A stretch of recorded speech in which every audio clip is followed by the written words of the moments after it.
Well, as a trade association that represents all of Alaska's hospitals, nursing homes, I think our single biggest priority right now is around workforce. And that's complex. Everyone's kind of looking for that silver bullet. What is it going to take? And it's really a multifaceted strategy. So we're breaking it down into 3 different ways. We're looking at the pipeline and how we reach to younger Alaskans and get them interested in healthcare, how we increase graduates from our healthcare programs, whether it's at the university and other institutions, and really how we kind of pave the way for the future. Because at the end of the day, we have tons of positions we need to fill. So we're working on the future of healthcare, but we're also working on pathways. How do we take people currently in their positions and train them up? Whether it's nurse specialty positions and taking some of our folks from rural facilities, getting them up here, getting them trained up, and then having them take those lessons back.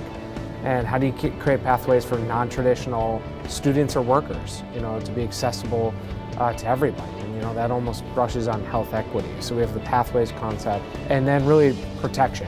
You can do the math, really get a feel of kind of what's possible, addressing wait lists at educational institutions. But the problem is, even if all that math breaks in your favor, we're nowhere near to filling the hole, which means our current workforce is incredibly valuable, and we have to do everything we can to protect them and address resiliency and burnout. Everyone asks, what is the ask? What can I do as a policymaker? And our single biggest message right now is Alaska needs to join the Nurse Licensure Compact. This thing's in use in 39 states and jurisdictions across the country. We think Hawaii's about to be number 40, and we all know Hawaii is just as unique as us. If I could field the number of phone calls and share them with people on what we hear from facilities every single day on trying to get nurse recruits, trying to get people in, this would be very helpful around that. And then I'd be remiss if I didn't mention behavioral health. At the end of the day, if we look at our services across the continuum, any dollar we have in Medicaid needs to be thrown at behavioral health. It's been long overlooked.